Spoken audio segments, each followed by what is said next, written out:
પાલીતાણા શહેરના હાથિયાધાર વિસ્તારમાં જૂથ અથડામણ થઈ ઇજાગ્રસ્તોને સારવાર અર્થે ખસેડવામાં આવ્યા।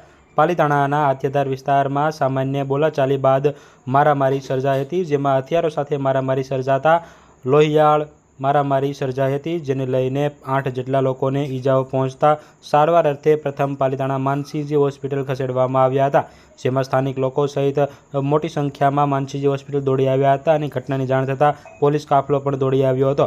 ત્યારે સામાન્ય બોલાચાલી બાદ જૂથ અથડામણ થઈ હતી, જેમાં સામસામી મારામારી સર્જાઈ હતી, જેમાં વધુ સારવાર અર્થે ઈજાગ્રસ્તોને ભાવનગર પણ ખસેડવામાં આવ્યા હોવાનું પ્રાથમિક વિગતોથી જાણવા મળી રહ્યું છે। ત્યારે પાલીતાણાના હાથિયાધાર વિસ્તારમાં લોહિયાળ જૂથ અથડામણ સર્જાય છે। ઘટનાને પગલે પોલીસ દ્વારા બંદોબસ્ત પણ ગોઠવી દેવામાં આવ્યો છે અને હાલ પરિસ્થિતિ કાબૂમાં લેવામાં આવી છે। ત્યારે હાલ પાલીતાણાના હાથિયાધાર વિસ્તારમાં બનાવ બનવા પામ્યો હતો, જેને લઈને પોલીસ દ્વારા પણ એલર્ટ અને ત્યાં બંદોબસ્ત ગોઠવી દેવામાં આવ્યો છે અને ઈજાગ્રસ્તોને સારવાર અર્થે ખસેડી કાર્યવાહી હાથ ધરવામાં આવી છે।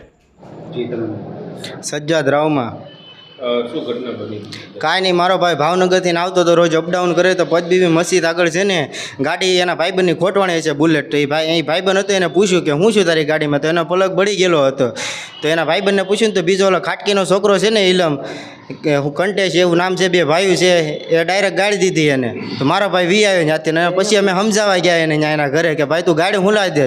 તો બાઈ એને બધા આવીને છે ને બધા પીધેલી હાલતમાં હતા। વિજય હતો, પછી એનો ભાણિયો હતો, 2 ભાણિયા હતા, એક બીજો એક દારૂ વેચે છે એ હતો, એ બધા હતા, એ પીધેલી હાલતમાં જ બધા હતા, વ્યાજ બતાવવાનો ધંધો કરે છે। એ શેના વડે હુમલો કર્યો? તલવાર તલવાર વડે, સરી વડે, બાઈએ બધી મારી ઈંટ વડે અમને બધાને માર્યા છે। અમારે કાંઈ વાગ નથી, અમે સમજા ગયા હતા હું લે ભાઈ એને ગાડ્યું દો છો। કેટલા લોકો?